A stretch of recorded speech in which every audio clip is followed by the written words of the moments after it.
मेरा नाम शिवानी है। कहते हैं कि जब मैं पैदा हुई तो मेरी माँ मुझे 6 महीने की उम्र में छोड़कर चली गई। आज भी जब मैं सोचती हूँ तो यही सवाल मेरे दिल में उठता है कि एक माँ अपनी बेटी को कैसे छोड़ सकती है। वो किसी और को चाहती थी, मेरे पापा के साथ रहना नहीं चाहती थी और इसीलिए सब कुछ पीछे छोड़कर चली गई।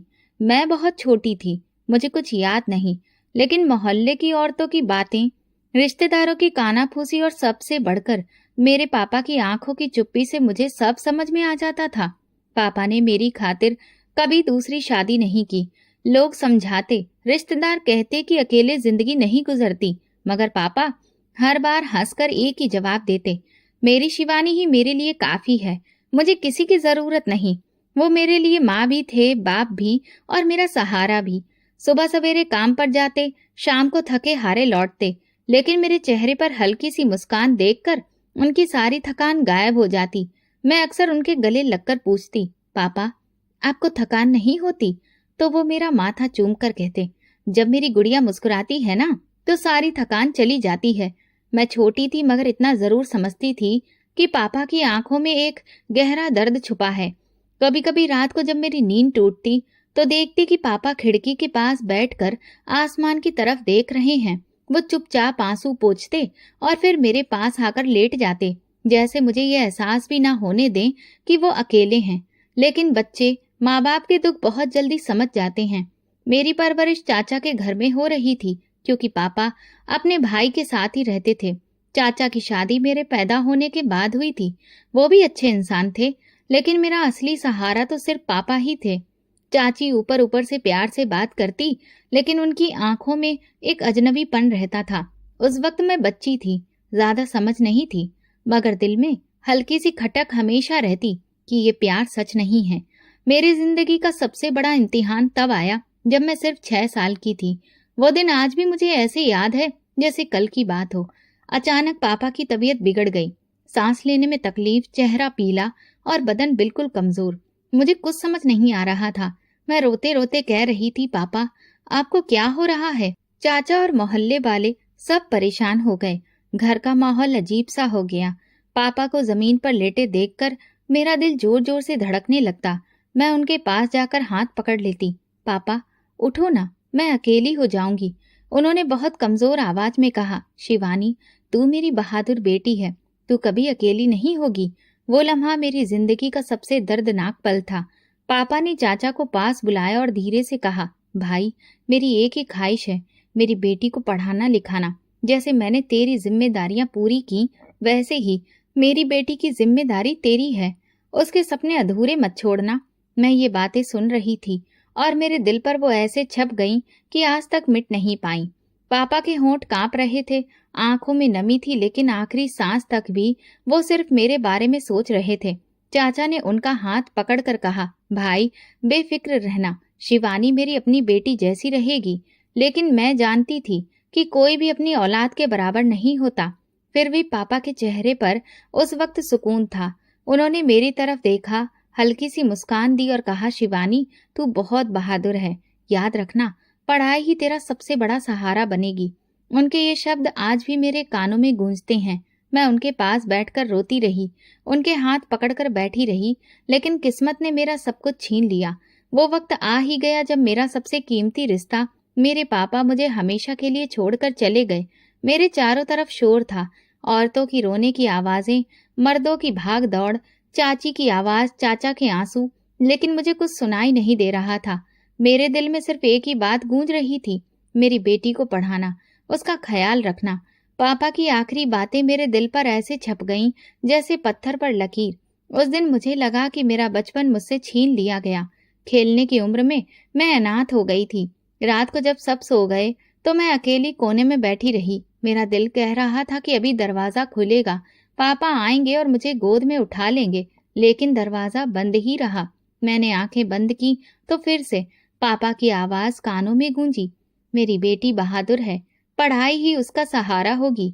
मैंने आंखों के आंसू पोंछे। शायद पहली बार मैंने दिल से भगवान से प्रार्थना की, हे भगवान मुझे मेरे पापा की ख्वाहिशों के लायक बना देना। और वहीं से मेरी कहानी शुरू हुई, एक अनाथ बच्ची की कहानी जिसका सहारा छिन गया था, लेकिन जिसके दिल में ख्वाब रह गए थे, पापा का ख्वाब। पापा के जाने के बाद मैं बिल्कुल अकेली हो गई थी। उस दिन के बाद मेरा घर अब चाचा का घर बन गया था। बचपन की मासूम आंखों में सपने तो थे, लेकिन पापा की गैर मौजूदगी ने उन सपनों को धुंधला कर दिया। मुझे मालूम था कि अब मुझे चाचा और चाची के साथ ही रहना है। उनके 3 बच्चे थे, सब छोटे छोटे। मैं उनके बीच अजनबी सी लगती थी। चाची के बर्ताव में वो नरमी कभी नहीं थी जो एक माँ में होती है। जब वो अपने बच्चों को गोद में उठाती, उनके बाल संवारती या प्यार से खिलाती, तो मेरा मन चाहता कि वो मुझे भी ऐसे ही सीने से लगा लें, मगर उनकी आंखों में मेरे लिए हमेशा एक सख्ती रहती। कई बार लगता कि मेरी मौजूदगी उन्हें बोझ लगती है। मेरी सुबह हमेशा उनकी आवाज से शुरू होती, उठो शिवानी, दिन निकल आया है, बर्तन धो दो। ये सफाई किस तरह की है, हाथ पांव चलते नहीं है क्या? मैं जल्दी से बाल बांधकर झाड़ू उठाती और फर्श साफ करने लगती।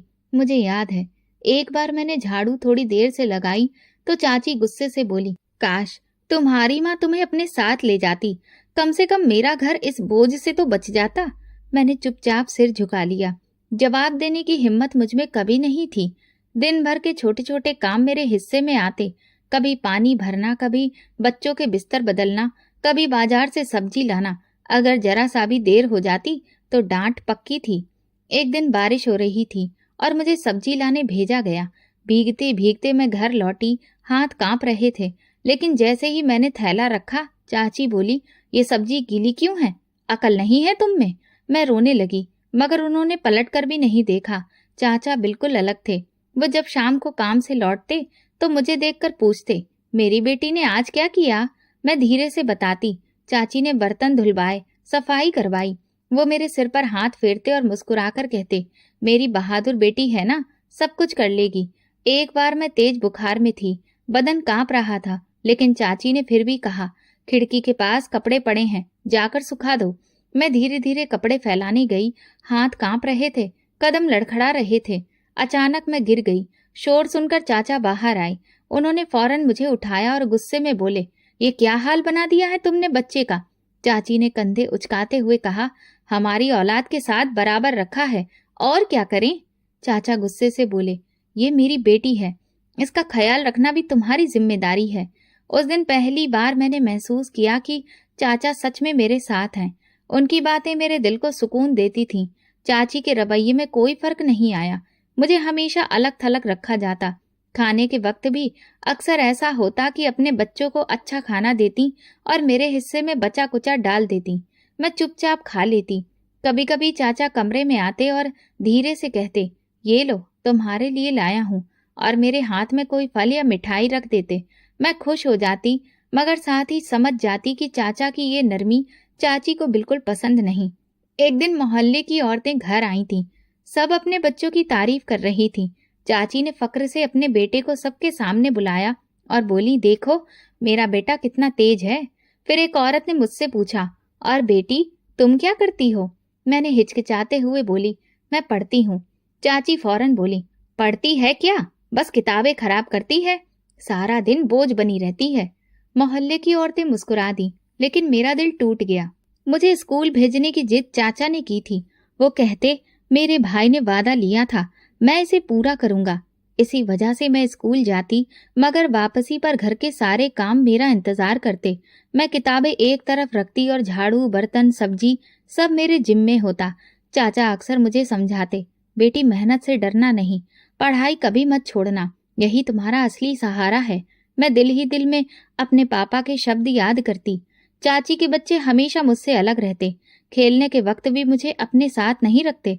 अगर कभी पास जाती तो चाची डांटती, जाओ तुम्हें और कोई काम नहीं है, खेलने आई हो। मैं वापस कमरे में चली जाती और किताबों में मन लगाने लगती। वही मेरा अकेला सहारा था। एक दिन मैं स्कूल से आई तो चाची ने कहा, तुमने मेरे बेटे की कॉपी छुपाई है ना? मैं घबरा गई, बोली, नहीं चाची, मैंने कुछ नहीं किया। वो गुस्से में बोली, झूठ मत बोलो, तुम्हें बर्दाश्त करना ही मुश्किल है। और फिर मुझे एक जोरदार थप्पड़ मार दिया। मेरी आंखों में आंसू आ गए। तभी चाचा अंदर आए। उन्होंने फौरन कहा, ये क्या कर रही हो, बच्ची पर हाथ क्यों उठाया? चाची बोली, ये शरारतें करती है। चाचा ने मेरी तरफ देखा और बोले, शिवानी सच बताओ, मैंने धीरे से कहा, मैंने कुछ नहीं किया। चाचा ने सख्त लहजे में कहा, आइंदा मेरे सामने झूठा इल्जाम मत लगाना। उस दिन के बाद चाची ने मुझे इतनी सख्ती से तो नहीं डांटा, लेकिन उनके दिल की नफरत छुपाए नहीं छुपती थी। मैं साफ महसूस करती थी कि उनके दिल में मेरे लिए कभी जगह नहीं बन सकती। चाचा का स्नेह मुझे कुछ सहारा देता था, लेकिन वक्त के साथ उनकी हालत कमजोर होने लगी थी। मैंने देखा उनका चेहरा दिन ब दिन पीला पड़ रहा है। अक्सर खाना खाने के बाद पेट पर हाथ रखकर बैठ जाते और सांस लेने में तकलीफ होती। शुरू में चाची ने ध्यान नहीं दिया, मगर एक दिन मैंने देखा उनके पेट में पानी भर गया है। मैं घबरा गई और बोली, चाचा आपको डॉक्टर को दिखाना चाहिए। वो हल्की मुस्कान के साथ बोले, बेटी सब ठीक हो जाएगा, थोड़ी कमजोरी है। लेकिन मैं समझ चुकी थी कि मामला मामूली नहीं है। उनकी तबीयत बिगड़ने लगी, कभी बुखार, कभी सांस लेने में दिक्कत। चाची ने एक दो बार मोहल्ले की दाई को बुलाया, मगर कोई फर्क नहीं पड़ा। मैं हर वक्त उनके पास रहती, स्कूल से लौटकर उनके पास बैठ जाती, उनके पैर दबाती। वो अक्सर कहते, शिवानी तुम मेरे लिए बहुत बड़ी राहत हो। एक शाम मैं उनके कमरे में गई तो वो कुर्सी पर बैठे खांस रहे थे। मैंने पानी दिया तो कांपते हाथों से पकड़ा। मैंने उनका हाथ थामा और बोली, चाचा आपको आराम की जरूरत है। उन्होंने धीरे से कहा, बेटी कभी कभी इंसान का शरीर साथ नहीं देता। चाची पहले से ज्यादा परेशान रहने लगी थी, 3 बच्चों की देखभाल और ऊपर से चाचा की बीमारी। वो अक्सर कहती, ये बीमारी हमारा जीना मुश्किल कर देगी, कहाँ से लाऊं इतने पैसे इलाज के लिए। मैं चुप रहती, मगर दिल में सोचती कि मुझे कुछ करना होगा। घर का खर्च दिन ब दिन बढ़ रहा था। स्कूल के बाद मैंने कई जगह कोशिश की। आखिरकार एक फैक्ट्री में पैकिंग का काम मिल गया। तनख्वाह बहुत ज्यादा नहीं थी, मगर इतनी जरूर थी कि घर का खर्च चल सके। पहला दिन जब फैक्ट्री गई तो थोड़ा डर लग रहा था। अजनबी लोग, मशीनों का शोर, हाथ कांप रहे थे, मगर दिल में एक ही बात थी, ये घर मेरे बिना नहीं चल सकता। घर आकर मैंने चाची को बताया कि मैंने फैक्ट्री में काम शुरू किया है। वो हैरानी से बोली, तुम फैक्ट्री में? मैंने हाँ में सिर हिलाया। हाँ चाची, थोड़े बहुत पैसे आएंगे तो खर्च में आसानी होगी। उन्होंने ठंडी सांस ली और बोली, चलो तुम्हारे ही दम से शायद घर संभल जाए। मैं दिन में फैक्ट्री जाती, शाम को लौटकर सारे घरेलू काम भी करती, खाना बनाना, बर्तन धोना, कपड़े सुखाना, और रात को थककर बिस्तर पर गिर पड़ती। मगर अगली सुबह फिर वही दिन शुरू हो जाता। चाचा की बीमारी बढ़ती गई। एक रात उनकी हालत बहुत खराब हो गई, सांस लेने में बेहद तकलीफ, पसीने से भीगे हुए। मैंने भागकर चाची को बुलाया। वो घबराकर बोली, कुछ करो, ये सांस नहीं ले पा रहे। हमने मोहल्ले के एक शख्स को बुलाया। उन्होंने कहा, ये जिगर का मसला है, फौरन बड़े अस्पताल जाना चाहिए। मगर हमारे पास इतने पैसे कहाँ से आते। मैंने फैक्ट्री में भी बात की कि कुछ एडवांस दे दें, मगर जवाब मिला, हमारी पॉलिसी नहीं है। चाची ने अपने मायके वालों से मदद मांगी। 2-3 बार उन्होंने थोड़ा बहुत भेजा भी, मगर फिर साफ मना कर दिया। चाची का रवैया दिन ब दिन और ज्यादा कड़वा होता गया। वो बार बार कहती, ये सब मुझ पर बोझ क्यों डाल दिया गया है। ना मेरे बच्चे बड़े हैं, ना कुछ कमा सकते हैं। मैं सब सुनती और चुप रहती। चाचा को देखती तो दिल और बोझिल हो जाता। एक दिन उन्होंने मेरा हाथ पकड़कर कहा, बेटी तुम बहुत हिम्मत वाली हो। तुम्हारे पापा ने तुम्हारे लिए बड़े सपने देखे थे। मुझे अफसोस है कि मैं ज्यादा कुछ नहीं कर पाया। मैं रोते हुए बोली, ऐसा मत कहिए चाचा, आपने मेरा सहारा बनकर सब कुछ किया है। चाचा की आंखों में आंसू थे। वो कुछ बोलना चाहते थे, मगर सांस फूलने लगी। कुछ ही दिन बाद वो लम्हा आ गया जिसका मुझे डर था। चाचा ने इस दुनिया को अलविदा कह दिया। घर में एक बार फिर मातम छा गया। मैं अपनी जगह जम सी गई। एक और सहारा मुझसे छिन गया। चाची रो तो रही थी, लेकिन उनके शब्द मेरे दिल को चीर गए। वो बोली, देखो ये मनहूस किस्मत पहले भाई को खा गई, अब मेरे पति को। ये सुनकर मेरा दिल कांप गया। ऐसा लग रहा था जैसे किस्मत बार बार मुझे तन्हा कर रही हो। चाचा के जाने के बाद घर का बोझ और बढ़ गया। फैक्ट्री की कमाई से बस थोड़ा बहुत ही खर्च निकलता, लेकिन चाची का रवैया और सख्त होता गया। वो हर वक्त ताने देती। एक दिन फैक्ट्री की गूंजती मशीनों और शोर में मैं बस अपने काम में डूबी रहती। कागज के डिब्बे, पैकिंग, धागे, सब जल्दी जल्दी करना पड़ता था। वक्त का पता ही नहीं चलता। एक दिन जब मैं पैकिंग में लगी हुई थी तो अचानक महसूस हुआ कि कोई मुझे लगातार देख रहा है। मैंने सिर झुकाकर काम जारी रखा, लेकिन दिल में अजीब सी हलचल होने लगी। थोड़ी देर बाद सिर उठाकर देखा तो फैक्ट्री के मालिक के साथ एक नौजवान खड़ा था। लंबा कद, सलीकेदार शख्सियत और आंखों में अजीब सी चमक। वो लगातार मेरी तरफ देख रहा था। मैंने नजरें झुका ली और हाथों की रफ्तार और तेज कर दी, मगर दिल की धड़कन तेज हो चुकी थी। उस दिन के बाद वो नौजवान बार बार फैक्ट्री आता, कभी मालिक के साथ बैठा दिखता, कभी वर्करों से औपचारिक बातें करता, लेकिन उसकी नजरें अक्सर मेरे काम की तरफ ही होती। मैं अनदेखा करने की कोशिश करती, मगर दिल मानने को तैयार नहीं था कि वो बार बार यूं ही मेरे करीब आ रहा है। एक दिन जब मैं सामान समेटकर बाहर निकल रही थी, तो वो सामने से आया, धीरे से बोला, आप रोज इतनी मेहनत करती हैं? मैं ठिठक कर रुकी, मगर तुरंत आगे बढ़ गई। जवाब देने की हिम्मत नहीं हुई। कुछ दिन बाद फैक्ट्री के मालिक ने मुझे दफ्तर बुलाया। मैंने सोचा शायद किसी काम की हिदायत होगी। अंदर गई तो मालिक के साथ वही नौजवान बैठा था। मालिक ने कहा, ये वरुण है, मेरे दोस्त का बेटा, कुछ दिनों तक यहाँ आते जाते रहेंगे। वरुण ने मुस्कुराकर मेरा नाम लिया। आप शिवानी है ना? मैंने हिचकिचाते हुए सिर हिलाया और जल्दी से बाहर निकल गई। मेरी समझ में नहीं आ रहा था कि वो मुझ में इतनी दिलचस्पी क्यों ले रहा है। मैं एक आम सी लड़की, गरीब घर से ताल्लुक रखने वाली, मगर उसकी नजरें और बातें मुझे बेचैन कर रही थी। कुछ हफ्तों बाद एक और हैरत अंगेज बात हुई। वरुण अपनी माँ के साथ हमारे घर आ पहुंचा। मैं कमरे के अंदर थी, मगर दरवाजे के पार सब सुन रही थी। वरुण की माँ ने चाची से कहा, हमें शिवानी पसंद है, हमें उसका हाथ अपने बेटे के लिए चाहिए। ये सुनकर मेरे पैर जमीन से जम गए। चाची कुछ देर खामोश रही, फिर बोली, हमारी हालत आपके सामने है, इतने खर्चे कहाँ से उठाएंगे? उस पर वरुण बोला, हमें उसकी जरूरत नहीं, मुझे सिर्फ शिवानी चाहिए। चाची की जुबान से हैरत भरे शब्द निकले, तुम्हें पता है वो अनाथ है। वरुण ने तुरंत कहा, हाँ, मगर मेरे लिए वही सब कुछ है। मैं अंदर कांप रही थी। सब कुछ सपने जैसा लग रहा था। बाद में मुझे अंदाजा हुआ कि चाची ने जल्दी हाँ करने के पीछे अपनी वजह रखी थी। वरुण ने उन्हें पैसों का लालच दिया था, कुछ तोहफे दिए, कुछ वादे किए, और यूं अचानक रिश्ता तय हो गया। मेरी हालत अजीब थी, समझ ही नहीं पा रही थी कि मुझे खुश होना चाहिए या डरना चाहिए। वरुण लगातार मेरे करीब आने की कोशिश करता रहा। कभी चाची के हाथों मोबाइल भिजवाता, कभी उनके जरिए मेरा हाल पूछता। शुरू में मैंने बात करने से इनकार किया, मगर चाची ने कहा, ये तुम्हारा होने वाला पति है, बात कर लो। और इस तरह मेरा और वरुण का रिश्ता कायम हो गया। शुरू में मैंने बहुत एहतियात बरती, मगर उसका अंदाज दिल को छू लेने वाला था। वो बार बार कहता, मैंने पहली नजर में ही तुम्हें पसंद कर लिया था। मुझे नहीं पता क्यों, लेकिन लगता है जैसे तुम मेरी जिंदगी का हिस्सा पहले से हो। मैं हैरान होकर सोचती कि क्या वाकई ऐसा मुमकिन है। वक्त के साथ उसकी बातों ने मेरे दिल की बर्फ पिघला दी।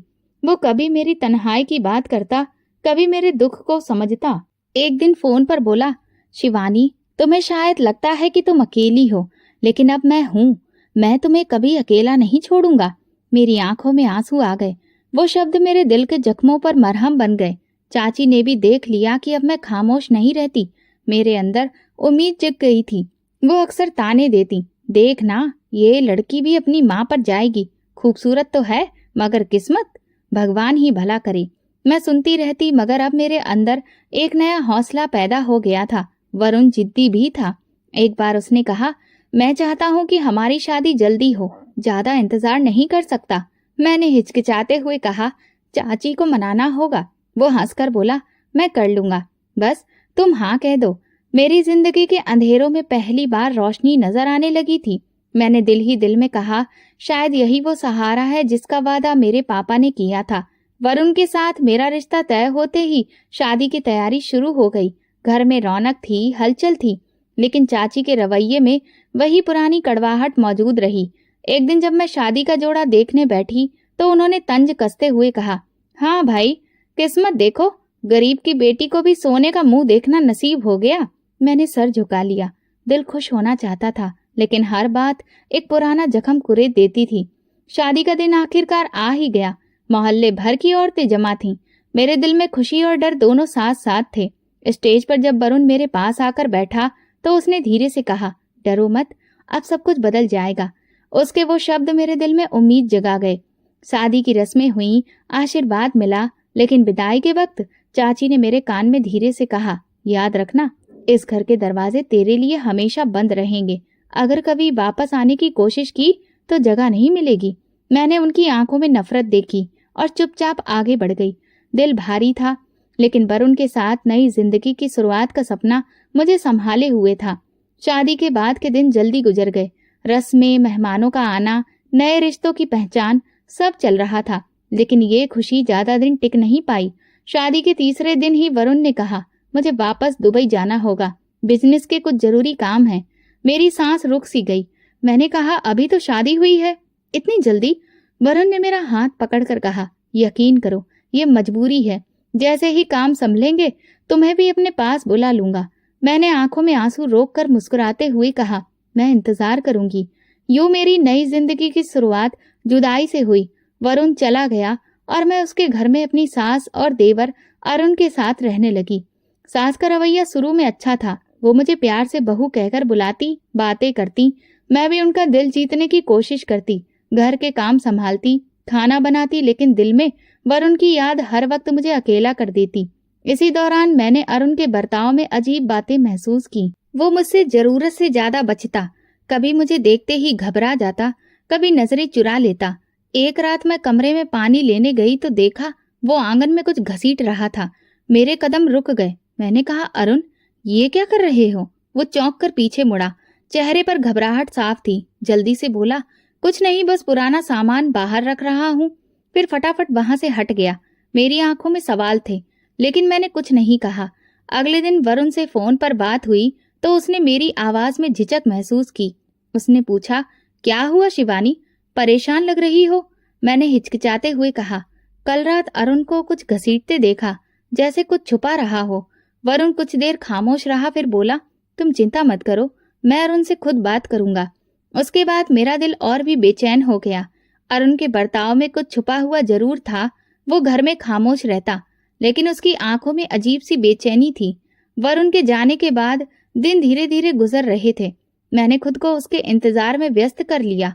हर शाम मैं छत पर बैठकर उसके फोन का इंतजार करती, हर आहट पर चौंक जाती कि शायद ये उसकी वापसी की खबर हो। मगर एक दिन सब कुछ अचानक बदल गया।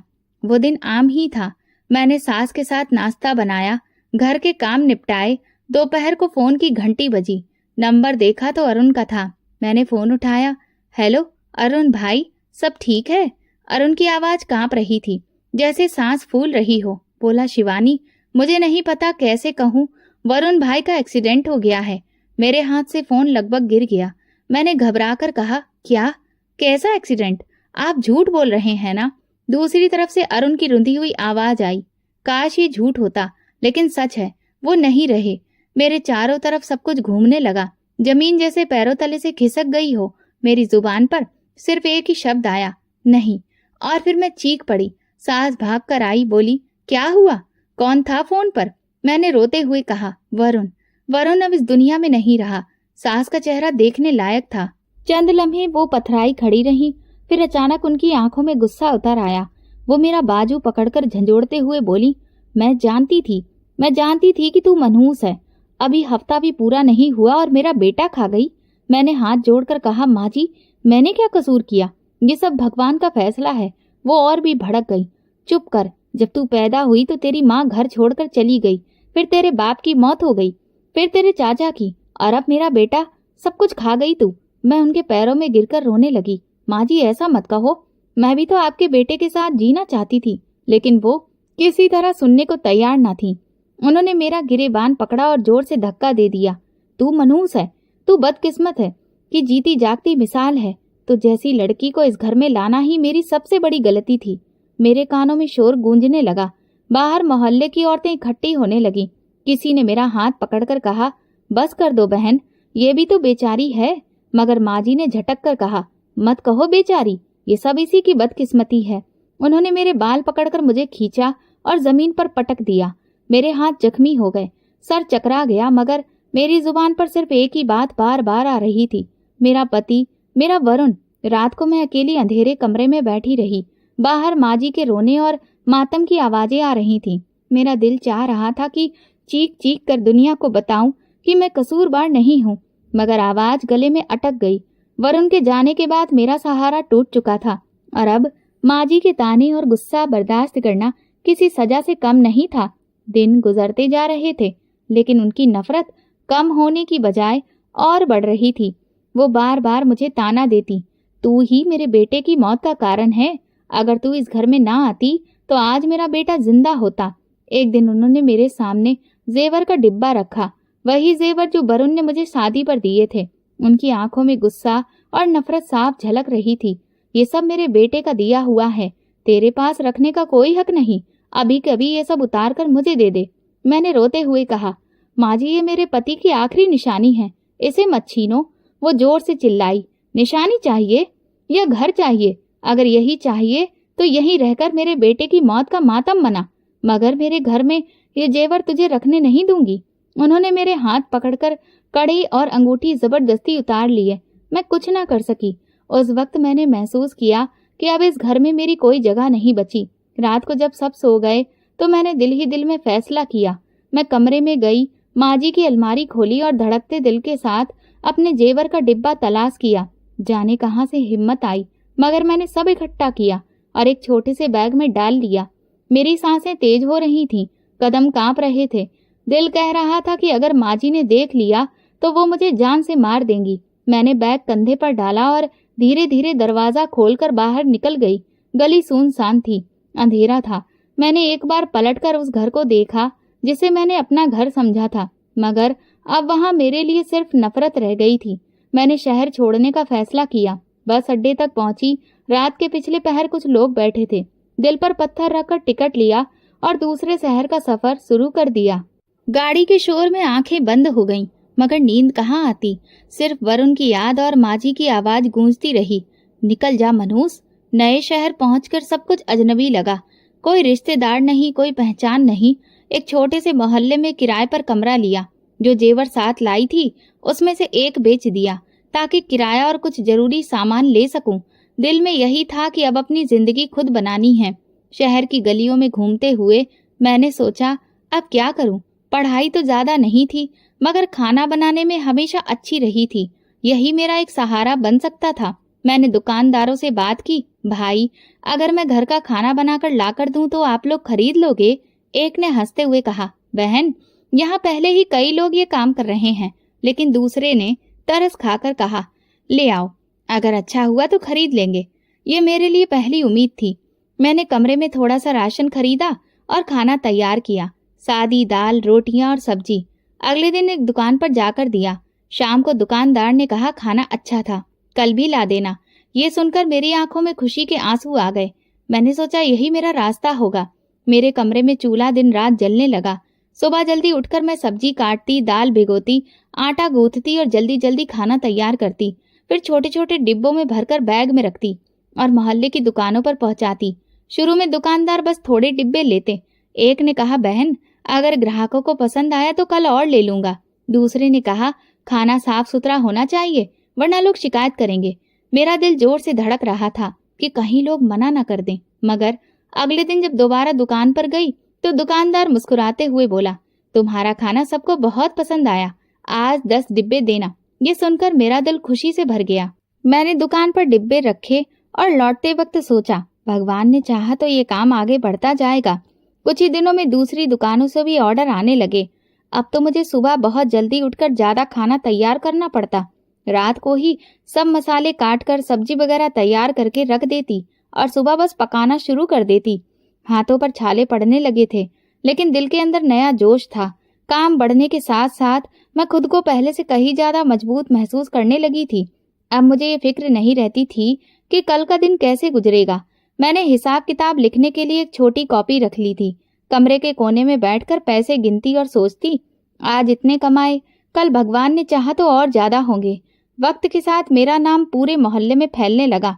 लोग आपस में कहते, उस गली में एक लड़की है जो बहुत स्वादिष्ट खाना बनाती है। कई बार नए लोग खुद मेरे दरवाजे पर आकर पूछते, हमें भी खाना चाहिए, क्या आप हमें भी सप्लाई कर सकती हैं? मैं हैरान रह जाती कि ये सब इतना जल्दी कैसे हो गया, लेकिन अंदर से हमेशा यही लगता कि ये सब मेरी मेहनत और भगवान की कृपा है। एक दिन एक दुकानदार बोला, तुम्हें किसी मददगार को रख लेना चाहिए, अकेले कब तक सब करोगी? मैंने गहरी सांस लेकर कहा, अभी तो शुरुआत है, लेकिन हाँ, जल्द ही शायद रखना पड़े। काम बढ़ने के साथ साथ अक्सर रात को किचन की गर्मी और धुएं में मेरा सर चकरा जाता, लेकिन दिल को सुकून था। खुद से कहती, ये थकान ही मेरी पूंजी है, यही मेहनत कल मेरा सहारा बनेगी। एक बार जब मैं खाने के डिब्बे देने गई तो एक दुकान पर बैठे बुजुर्ग बोले, बेटी तुम्हारी हिम्मत को सलाम है, अकेली औरत होकर इतना बड़ा काम कर रही हो, भगवान तुम्हें और कामयाब करे। मैंने उनके पैर छूकर कहा, आपका आशीर्वाद ही मेरे लिए सबसे बड़ी ताकत है। कारोबार के बढ़ने के साथ मैंने अपने कमरे को भी थोड़ा ठीक ठाक करना शुरू कर दिया। एक जोड़ी नए पर्दे लगाए, एक नई चटाई खरीदी और किचन के लिए कुछ बर्तन भी ले आई।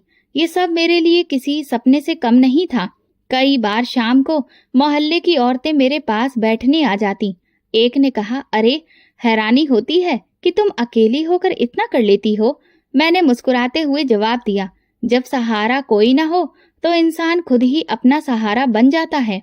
ये कहते ही पापा की आखिरी बात याद आ जाती, पढ़ाई और मेहनत ही तेरे काम आएगी। सच में उनके शब्द सच साबित हो रहे थे। मेरा खाने का काम अब उस मुकाम तक पहुंच गया था जहां रोज नए ऑर्डर मिलने लगे। दुकानदारों के अलावा अब सीधे लोग भी मुझसे जुड़ने लगे थे। एक सुबह मेरे दरवाजे पर दस्तक हुई। सामने एक औरत खड़ी थी, साथ में 2 लड़कियां भी थीं।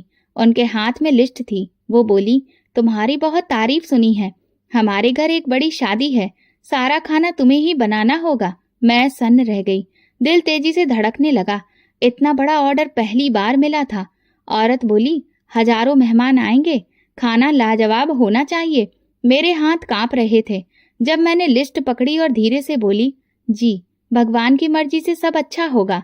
उसी रात मैंने बैठकर पूरा हिसाब लगाया, कितने सब्जी वाले, कितनी रोटियां, कितना चावल। पहली बार मैंने कुछ मददगार औरतों को भी अपने साथ रख लिया।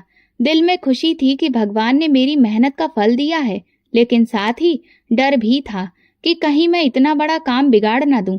शादी वाले दिन हम सुबह सुबह हॉल पहुंच गए। मैंने सबको समझाया, तेजी से काम करो, सब कुछ समय पर तैयार होना चाहिए। बर्तनों की खटर पटर, मसालों की खुशबू और भाग दौड़ से पूरा हॉल गूंज उठा। मैं हर चीज पर खुद नजर रख रही थी। दिल को सुकून था कि सब सही चल रहा है, लेकिन तभी मैंने एक तरफ देखा तो मेरे पैरों तले जमीन खिसक गई। सामने मेरे ससुराल के कजिन खड़े थे। उनकी नजरें मुझ पर जम गईं। मेरे कदम कांपने लगे।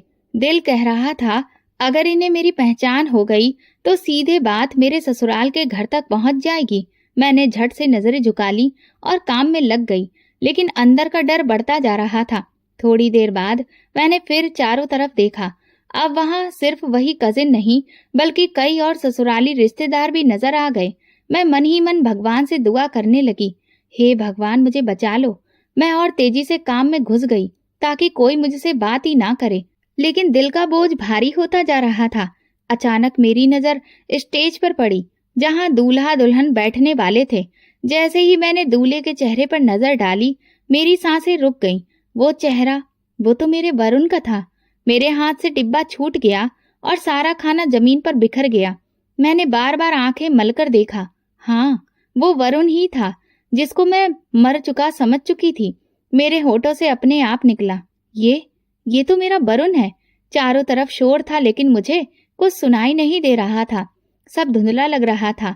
दिल कह रहा था, ये सपना है या हकीकत। मैं कांपते कदमों से स्टेज की तरफ बढ़ी। दिल धड़क रहा था, हाथ कांप रहे थे। जैसे ही मैं पास पहुंची, वरुण ने भी मुझे देख लिया। उसकी आंखों में भी हैरानी थी। वो झट से खड़ा हो गया। हॉल में बैठे लोग हमारी तरफ देखने लगे। कानाफूसी शुरू हो गई। ये कौन है? दूल्हा इसको देखते ही क्यों खड़ा हो गया? मेरी आंखों से आंसू बह निकले। मैं फूट कर बोली, वरुण तुम जिंदा हो? वो मेरी तरफ बढ़ा। उसके चेहरे पर गुस्सा और दर्द दोनों थे। उसने गहरी आवाज में कहा, हाँ मैं जिंदा हूँ, लेकिन तुमने मुझे मरवा दिया था। तुमने मेरा साथ क्यों छोड़ा? शादी हॉल में जैसे वक्त थम गया था। सबकी नजरें मुझ पर और वरुण पर जमी हुई थीं। मेरी सांसें रुकती जा रही थीं। मैंने अपनी हिम्मत जुटाई और धीरे से कहा, वरुण मुझे बताओ ये सब क्या है? सब कह रहे थे कि तुम मर गए हो। वरुण ने गहरी सांस ली। उसकी आंखों में अजीब सी शक्ति थी। हाँ, मेरा एक्सीडेंट हुआ था। गाड़ी खाई में जा गिरी थी। कुछ दिन बाद मुझे लोग नीम बेहोश हालत में लेकर गए। जिस्म जख्मों से चूर था और सबसे बड़ी बात, मेरी याददाश्त चली गई थी। हाल में कानाफूसी होने लगी। कोई हैरानी से कह रहा था, याददाश्त खो गई थी? कोई दूसरा बोल रहा था, तो फिर ये लड़की कहाँ थी इतने दिन तक? वरुण ने मेरी तरफ देखा। उसकी आवाज भारी हो गई।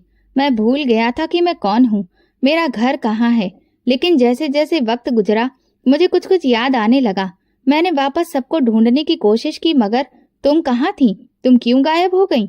मेरी आंखों से आंसू बह रहे थे। वरुण, मैं गायब नहीं हुई थी, मुझे तुम्हारी माँ ने निकाल दिया था। अरुण ने मुझे फोन करके कहा था कि तुम मर गए हो। उन्होंने सबके सामने ऑनलाइन क्रियाक्रम दिखाया। मैं कैसे मानती कि तुम जिंदा हो? वरुण के चेहरे पर गुस्से की लहर दौड़ गई। झूठ मत बोलो शिवानी, अगर तुम मुझसे प्यार करती तो मेरा इंतजार करती। तुमने आसानी से मान लिया कि मैं मर गया। तुमने एक बार भी सच जानने की कोशिश नहीं की। मैंने हाथ जोड़ दिए। कसम है तुम्हारी, मैंने कुछ नहीं छुपाया। मेरे पास कोई सहारा नहीं था। मैंने तुम्हें ढूंढने की कोशिश की, मगर तुम्हारी माँ ने मुझे दुत्कार दिया। उसी पल हॉल के पीछे से एक आवाज आई। वो मेरी सास थी। उनकी आंखों में आंसू थे। वो आगे बढ़ी और जोर से बोली, सच कह रही है ये? मैंने इसे घर से निकाला था। मैंने ही कहा था कि ये मनहूस है। सब लोग सकते में आ गए। वरुण ने हैरान होकर माँ की तरफ देखा। माँ, आपने? वो कांपती आवाज में बोली, हाँ बेटा, मुझे अरुण ने बताया था कि तुम मर गए हो। उसने शिवानी पर इल्जाम लगाया कि ये सब इसकी बदकिस्मती है। मैंने गुस्से में इसे निकाल दिया। मुझे लगा ये सच है और मैं अंधी हो गई। मेरे दिल में अजीब सा तूफान उठा। मैंने सोचा यही वो सच है जिसने मुझे सबसे ज्यादा दर्द दिया। वरुण ने माँ की बात सुनी, फिर मेरी तरफ घूमकर बोला, तो तुम सच कह रही थी? मैंने हाँ में सिर हिलाया। हाँ, मैंने कभी धोखा नहीं दिया।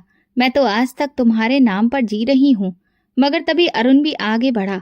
उसके चेहरे पर घबराहट साफ थी। वो बोला, भाई इसकी बातों में मत आओ, ये सब इसका जाल, इसका खुद का बनाया हुआ है। वरुण ने उसकी तरफ घूर कर देखा। अरुण, तुमने मेरे मरने की खबर दी थी ना? तुमने कहा था मेरी मौत हो गई। अरुण का चेहरा पीला पड़ गया। वो नजरें चुराकर बोला, मैंने वही बताया जो मुझे लगा था। वरुण ने एक कदम आगे बढ़ाया। यानी मुझे धोखा दिया? हॉल में खामोशी छा गई। सबके चेहरों पर ताज्जुब था। मेरी सास रोती रही, बेटा मुझे माफ कर दो, मैंने गलत किया। वरुण ने माँ की बात सुनी, लेकिन उसकी निगाहें मुझ पर जमी थीं। शिवानी, तुम्हें पता है मैंने उन दिनों क्या सोचा? मुझे लगा तुमने मेरी मौत की खबर सुनकर अपना रास्ता बदल लिया, किसी और के साथ नई जिंदगी शुरू कर दी। मैं चीख पड़ी, नहीं वरुण, तुम मुझ पर ये इल्जाम मत लगाओ। मैंने सिर्फ तुम्हारी याद को सीने में रखा। मैंने अपना सब कुछ छोड़ दिया, मगर मैंने कभी तुम्हारा नाम नहीं छोड़ा। वरुण खामोश खड़ा रहा। उसकी आंखों में अभी भी शक की झलक थी। उसने माँ की तरफ देखा और फिर अरुण की तरफ। अगर ये सब सच है तो फिर अरुण ने मुझे धोखे में क्यों रखा, और तुमने क्यों मान लिया कि ये मनहूस है? मेरी सास ने आंसू पोंछते हुए कहा, बेटा मैं अंधी हो गई थी। मैंने अपनी नफरत में सच को नहीं देखा। मेरा दिल बार बार कांप रहा था। मैं सोच रही थी क्या वरुण मेरा यकीन करेगा, या ये शक हमारे बीच दीवार बन जाएगा। हॉल में मौजूद सब लोगों की नजरें हम पर थीं। कोई हमदर्दी से देख रहा था, कोई हैरत से। मगर असली फैसला वरुण के दिल में होना था। उसकी नजरें सख्त थीं, होंठ भिजे हुए थे। वो बोला, शिवानी अगर तुम सच बोल रही हो तो अरुण का पर्दाफाश होना जरूरी है। अगर नहीं तो फिर मैं तुम्हें माफ नहीं करूंगा। मेरे दिल की धड़कन रुकने लगी। ये लम्हा मेरी जिंदगी का सबसे बड़ा इम्तिहान था। हॉल में सन्नाटा छा गया था। हर कोई सांस रोके हमारे बीच होने वाली बातें सुन रहा था। वरुण की नजरें अरुण पर जमी हुई थीं। उसके चेहरे पर गुस्सा साफ नजर आ रहा था। वो धीरे धीरे कदम बढ़ाता हुआ अरुण के पास आया। सच बता अरुण। वरुण की आवाज गरजदार थी। क्या ये सब तुम्हारा किया धरा नहीं? तुमने ही सबको कहा था कि मैं मर गया हूँ। अरुण पसीने में भीग रहा था। वो नजरें झुकाए खड़ा था। हॉल में मौजूद लोग आपस में फुसफुसाने लगे। एक औरत ने कहा, ये सब तो बहुत उलझा हुआ लग रहा है। दूसरी ने कहा, कुछ ना कुछ राज जरूर है। वरुण ने अरुण का कॉलर पकड़ लिया। मैं आखिरी बार पूछ रहा हूँ, क्या ये सब तुम्हारा खेल है? अरुण की जुबान पर खामोशी थी, लेकिन उसकी आंखों में घबराहट बढ़ती जा रही थी। वो एक कदम पीछे हटा। भाई आप गलत समझ रहे हैं, मैंने कुछ नहीं किया। वरुण ने जबरदस्ती उसका हाथ पकड़ा और चिल्लाकर कहा, बोल अरुण, वरना मैं सबके सामने यही पुलिस को बुला लूंगा। हॉल में सन्नाटा और गहरा हो गया। सबकी नजरें अरुण पर थीं। मेरी सांस अटक गई थी। मैं जानती थी कि अरुण के अंदर कोई ऐसा राज है जो उसे अंदर ही अंदर खा रहा है। अरुण का चेहरा सफेद पड़ गया। आखिर वो और बर्दाश्त ना कर सका। उसने झुककर धीरे से कहा, हाँ मैंने झूठ बोला था। वरुण ने उसे जोर से झकझोरा। क्यों? क्यों किया तुमने ऐसा? अरुण की जुबान लड़खड़ाई। क्योंकि एक रात मैंने जुर्म किया था। सब लोग हैरान रह गए। हॉल में फुसफुसाहट बंद हो गई। हर कोई आगे झुककर सुनने लगा। अरुण की आवाज भारी हो गई। मैंने एक लड़की को धोखे से बुलाया, उसे मोहब्बत के सपने दिखाए, फिर उसकी इज्जत लूटी और उसे मार डाला। हॉल में चीखें गूंज गईं। औरतों ने मुंह पर हाथ रख लिया। मर्द एक दूसरे को देखने लगे। किसी ने कहा, हे भगवान, ये क्या सुन रहे हैं हम। मेरी टांगें कांपने लगी। वरुण के चेहरे पर गुस्सा साफ झलक रहा था। उसने अरुण को जोर से धक्का दिया। और ये सब मुझसे क्यों छुपाया? अरुण ने कांपती आवाज में कहा, क्योंकि भाभी ने मुझे देखा था। उस रात जब मैं लाश घसीट कर ले जा रहा था, उन्होंने सब देख लिया। मैंने चीख कर कहा, हाँ मैंने सब देखा था, मगर किसी को बता नहीं सकी। अरुण के आंसू बह निकले। मैं जानता था अगर ये सच सामने आ गया तो मेरी जिंदगी खत्म हो जाएगी, इसलिए मैंने फैसला किया कि आपको ही रास्ते से हटा दूं। हॉल में शोर मच गया। सब लोग हैरत और सदमे में थे। किसी ने कहा, ये सगा भाई अपने ही भाई को मारने चला था। दूसरी ने कहा, ये गुनाह कब तक छुप सकता था। वरुण ने दांत भींचते हुए कहा, यानी तुमने मेरा एक्सीडेंट जानबूझकर करवाया? अरुण ने सर झुका लिया। हाँ, मैंने करवाया। मुझे लगा आप मर जाएंगे तो सब आसान हो जाएगा। भाभी को भी मनहूस कहकर घर से निकाल दिया जाएगा और इस तरह कोई मेरे जुर्म की गवाही ना दे सकेगा। वरुण के हाथ कांपने लगे। वो अरुण के पास आया और एक जोरदार थप्पड़ मारा। कमीने, मैंने तुम्हें भाई समझा, तुम पर भरोसा किया और तुमने मेरे ही खिलाफ साजिश की। तुम मेरे पास दुबई घूमने के लिए नहीं, मुझे मारने की साजिश लेकर आए थे। हॉल में मौजूद लोग सब कुछ देख रहे थे। मेरी सास फूट फूट कर रो रही थी। वो बार बार कह रही थी, मैं अंधी थी, मैंने अपनी बहू को झूठा समझा, मगर असली गुनाहगार मेरा अपना बेटा निकला। लड़की की जान ली, तुमने अपनी भाभी को झूठा बनाया, तुमने अपने भाई को मारने की कोशिश की। मैं अब तुम्हें कानून के हवाले करूंगी। अरुण रोने लगा। भाई मुझे माफ कर दो, ये सब मेरी कमजोरी थी। वरुण ने सख्ती से कहा, मैं तुम्हें माफ कर भी दूं, मगर उस मासूम लड़की का क्या जिसका तुमने कत्ल किया? उसके घर वालों का क्या? तुमने उनकी जिंदगी बर्बाद कर दी। फिर वरुण ने फोन निकाला और पुलिस को खबर दी। हॉल में मौजूद सब मेहमान हैरानी और खामोशी के साथ ये मंजर देख रहे थे। कुछ लोग सर हिलाकर कह रहे थे, यही अंजाम होना चाहिए था। कुछ ही देर में पुलिस आ गई। अफसर ने वरुण से पूछा, कौन है आरोपी? वरुण ने अरुण को उनके सामने धकेल दिया। ये मेरा भाई है, मगर इसने इंसानियत का खून किया है, इसे ले जाइए। पुलिस ने अरुण को हथकड़ी लगा दी। अरुण चीख रहा था, भाई मुझे छोड़ दो, मैं जेल नहीं जाना चाहता। मगर वरुण ने आंखें बंद कर ली। ये सजा तुम्हें जरूर मिलेगी। हॉल में पुलिस अरुण को ले जा चुकी थी। लोगों की फुसफुसाहट धीमी हो रही थी। सब एक दूसरे को देख रहे थे, जैसे किसी बड़े तूफान के गुजरने के बाद बाकी बचा सन्नाटा हो। स्टेज के पास बैठे मेहमान हैरान थे और दुल्हन का परिवार सख्त परेशान। उनके लिए ये सब एक यकीन ना कर पाने वाला मंजर था कि ठीक शादी के दिन ये राज सबके सामने खुल गया। वरुण ने गहरी सांस ली और दुल्हन वालों की तरफ बढ़ा। उसके चेहरे पर सख्ती और पछतावा दोनों साफ झलक रहे थे। उसने दुल्हन के पिता और बाकी लोगों के सामने हाथ जोड़ दिए। बोला, मुझे माफ कर दीजिए, आप सब इज्जतदार लोग हैं। मैं जानता हूँ आपकी बेटी का ये दिन बर्बाद हुआ, लेकिन मैं किसी धोखे में अपनी जिंदगी नहीं डाल सकता और आपकी बेटी की जिंदगी भी बर्बाद नहीं कर सकता। मेरी पहली पत्नी जिंदा है और मैं उसे छोड़कर नई शादी नहीं कर सकता। दुल्हन के पिता कुछ पल चुप रहे, फिर भारी आवाज में बोले, बेटा तुमने सही किया। सच जानकर गलती पर डटे रहने से अच्छा है पीछे हट जाना। ये सुनते ही हॉल में तरह तरह की बातें होने लगी। कोई कह रहा था यही होना चाहिए था, तो कोई अफसोस कर रहा था कि बेचारी लड़की की शादी टूट गई। लेकिन वरुण अपने फैसले पर अडिग था। उसने स्टेज से उतरकर मेरा हाथ थामा और कहा, शिवानी, अब हमें कोई जुदा नहीं कर सकता। मेरी आंखों से आंसू बह निकले। दिल को अजीब सा सुकून मिला कि बरसों बाद आखिरकार सच्चाई ने मुझे जिता दिया। कुछ ही दिनों में हालात बदल गए। अरुण जेल भेज दिया गया। पुलिस ने उसके बताए ठिकाने से उस मासूम लड़की की लाश बरामद कर ली थी जिसका उसने जिक्र किया था।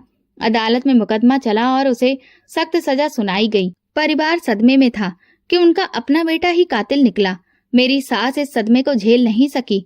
बेटे के जेल जाने और सच सामने आने के बाद वो बीमार रहने लगी और एक दिन अचानक उनका भी निधन हो गया। वो इस पछतावे के साथ दुनिया से चली गईं कि अपनी बहू पर जुल्म किया और अपने बेटे की गलती पर आंखें मूंदे रहीं। वरुण ने मेरा हाथ पकड़कर कहा, हमें इस जगह से निकल जाना चाहिए।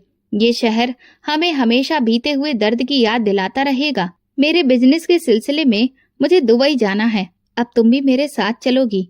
मैंने सिर झुकाकर कहा, हाँ, अब मैं हर जगह तुम्हारे साथ रहूंगी, चाहे दुनिया का कोई भी कोना क्यों ना हो। और फिर हम दुबई चले गए। नई जगह, नया माहौल, लेकिन दिल में चैन था कि अब जिंदगी सच में नए सिरे से शुरू हो रही है। दुबई की रोशन सड़कों पर चलते हुए कई बार यकीन ही नहीं होता था कि ये सब हकीकत है जिसे सबने मनहूस कहा। वो लड़की आज अपने पति के साथ इज्जत और सुकून की जिंदगी जी रही थी। वरुण का कारोबार धीरे धीरे संभलने लगा। वो दिन रात मेहनत करता और शाम को लौटकर कहता, तुम्हारे साथ की वजह से सब अच्छा हो रहा है। मैं मुस्कुराकर कहती, ये सब तुम्हारी मेहनत का नतीजा है, लेकिन अंदर से जानती थी कि ये सब भगवान की ही मेहरबानी है। वही अंधेरों में रोशनी देता है और बेसहारा को सहारा देता है। जिंदगी धीरे धीरे पटरी पर लौट रही थी। मैंने दुबई में भी अपनी कला को नहीं छोड़ा। खाना पकाने का शौक वहां भी जारी रहा। आसपास के लोग जब मेरे हाथ का खाना खाते तो तारीफ करते। कोई कहता, तुम्हारे हाथ का खाना घर की याद दिला देता है, तो कोई कहता, तुमने परदेश में भी घर का स्वाद दे दिया। ये सुनकर दिल खुश हो जाता। कभी कभी रात को बालकनी में खड़े होकर आसमान की तरफ देखती तो अतीत याद आ जाता। पापा की आवाज कानों में गूंजती, मेरी बेटी मेहनत और पढ़ाई से अपना सहारा खुद बनेगी। चाचा की नसीहतें याद आती। वरुण के कहे हुए शब्द याद आते। दिल से भगवान का शुक्रिया अदा करती कि आखिरकार मेरा सब्र रंग लाया।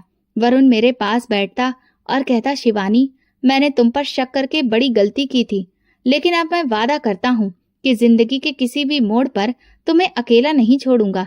मैं मुस्कुराकर कहती, अब वादों का वक्त नहीं, हकीकत ये है कि हम साथ हैं। और इसी तरह दुबई में हमारी जिंदगी आगे बढ़ती रही। अरुण जेल की सलाखों के पीछे अपनी सजा काट रहा था। उसकी खबरें कभी कभार सुनने को मिल जाती थीं, लेकिन हमने खुद को सबसे अलग कर लिया था। वो अब हमारे लिए बीते वक्त का हिस्सा बन चुका था। मेरी सास का निधन भी अक्सर याद आता कि जाते जाते उन्होंने भी सच्चाई को स्वीकार कर लिया था। आज जब मैं अपनी जिंदगी को देखती हूँ तो दिल से बस एक ही बात निकलती है, मैं वो अनाथ थी जिसे सबने मनहूस कहा। हर बार मेरा सहारा छीना गया, मुझे तानों से नवाजा गया, लेकिन भगवान ने मेरी सच्चाई को सामने लाकर मुझे वो इज्जत दी जिसकी मैं हकदार थी। सच और सब्र कभी बेकार नहीं जाते, चाहे वक्त कितना ही बेरहम क्यों न हो। भगवान हमेशा मजलूम का सहारा बनता है और उसकी इज्जत वापस लौटा देता है।